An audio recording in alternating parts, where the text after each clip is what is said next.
doutora? Quem que precisa ir até um otorrinolaringologista? Então, nossa, o leque é tão grande porque é uma especialidade enorme, né?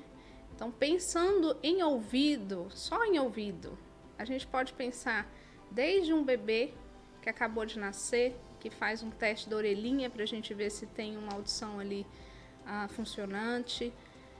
A gente vai pensar em todas essas queixas relacionadas à audição, né? Então, as perdas auditivas, os pacientes idosos que vão perdendo naturalmente a audição com o passar da vida, né? O famoso escuto, mas não entendo. Então, toda essa parte auditiva. As doenças que causam dor no ouvido, por exemplo. Então, as infecções de ouvido.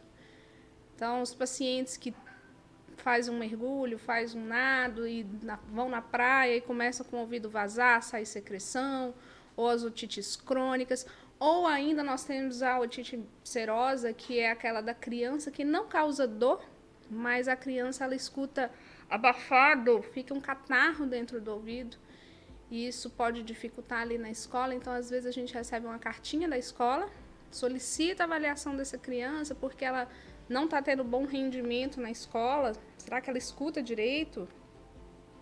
Ou será que é uma questão de atenção? Então, tudo isso relacionado ao ouvido, seria no ouvido, meu Deus, todos os dias tem pacientes que vão, às vezes até acham que tem alguma coisa mais grave, ou porque tem um zumbido, ou porque o ouvido está trancado, e é uma cera, uma rolha de cera ali, a gente remove essa cerinha ali no consultório. Então, tudo isso que engloba o ouvido, que pode ser, então, como eu falei, desde criancinha, desde bebê até um senhorzinho.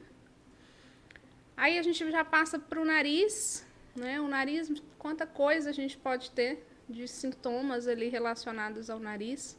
Desde um nariz trancado, então nas crianças a gente tem o mais comum, que é a hipertrofia de adenoide, que é aquela carne esponjosa que forma no fundo do nariz. A criança não consegue respirar direito, né? Fica com o nariz trancado, ronca muito. Essa dificuldade de respirar pelo nariz, ela vai repercutir na vida inteira dessa criança. Então, pensa o seu nariz ficar trancado. Sabe quando você fica gripada? Que o nariz está muito entupido? Agora, pensa viver assim todos os dias do ano. Então, você consegue dormir? Não consegue. Você vai dormir mal, você vai ter um sono ruim, um sono que é não restaurador. Durante o dia, se você for para o trabalho, você está com aquela ressaca de sono, né? A criança ela vai ter uma dificuldade durante o dia na escola, de aprendizado, pode ficar sonolenta, pode ficar irritada. Então, essa queixa de não respirar pelo nariz, tanto com criança quanto com adulto também. O adulto ele pode ter pólipo no nariz, ele pode ter o desvio do septo nasal que dificulta a respiração, ele pode ter sinusites, né, muito catarro, dor de cabeça, também pode ter. Tem a questão também de sangramento, né? Então, em crianças, porque a criança fica com o nariz muito seco, ela cutuca o nariz e acaba sangrando. Em adulto, a gente tem várias causas também, então pode ter essas causas de sangramento. E com relação, tem a rinite também, nossa, como tem muito no consultório, né? Os pacientes coçam, espirram, faz uso abusivo de medicação no nariz. E com relação à garganta, também é um outro universo. Muitas outras coisas podem acometer a garganta, né? E quando eu falo garganta, a gente pensa desde boca ali. Então, lesões na boca que não curam, que não melhoram, pacientes que fumam, né? Que tem manchinha que não melhora e às vezes precisa de uma biópsia. Os pacientes ali que têm infecção recorrente na garganta, nas amígdalas, e aí usa muito remédio, ou tem uma amígdala muito grandona que dificulta ali a alimentação, a fonação, a respiração. E temos ainda a questão, por exemplo, da voz. Então, nós estamos aqui hoje no estúdio. Tenho certeza que muitos aqui trabalham com a voz. E depois de muito trabalho, de muito abuso vocal, acontece os episódios de rouquidão, né? Ou de pigarro, ou de sensação de bolo na garganta. Então, tudo isso aí é abordado pela otorrinolaringologia.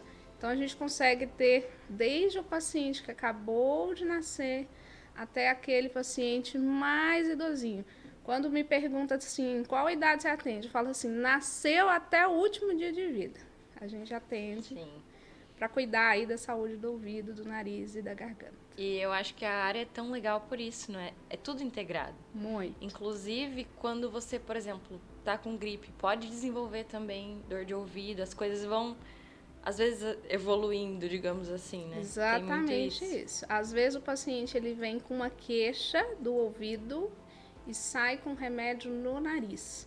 Então, se a gente não explicar muito bem, eu acabo mostrando alguns desenhos, algumas fotos, alguns esquemas. E aí eu falo, olha, aqui o ouvido tá abafado, mas a gente vai usar um remedinho assim de aplicar no nariz, porque ele realmente não tem essa noção. Então, cabe ao profissional mostrar mesmo, explicar. É tudo comunicado ali. Essa é a importância, inclusive, de não se automedicar. Porque tem gente, às vezes, tá com uma dor no ouvido, toma remédio só pra dor e é outra Pinga coisa. remédio no ouvido. Então, o paciente, às vezes, ele tem uma otite média, e aí ele pinga remédio no ouvido, ele vai na farmácia e faz lavagem no ouvido, ele faz o cone de chinês, nada resolve, e aí ele tá com um problema que não tá relacionado ali com a orelha externa, então não vai adiantar pingar, lavar o ouvido, nada disso. Então, a gente precisa avaliar. E, às vezes, até com a gente mesmo, eu recebo mensagem, às vezes, no WhatsApp. Eu tô com o ouvido trancado, o que será? Me ajuda, minha amiga. Falou, minha amiga, eu não consigo te ajudar assim, porque eu preciso ver, eu preciso olhar o ouvido, eu preciso entender essa história, eu preciso olhar esse nariz. Não é tão simples assim, a gente precisa conversar, examinar, para conseguir entender qual que é o foco. Por exemplo, garganta. Quem nunca teve uma dor de garganta e sentiu dor no ouvido, né? Então, assim, existe uma comunicação de nervo ali relacionados ao ouvido, à garganta. Então, às vezes, a dor que você pode ter não é originada ali naquele local. Então, a gente precisa conhecer mesmo essa história. Parece um pouco clichê quando o médico fala isso, que precisa examinar, olhar, conversar, entender bem, mas não é.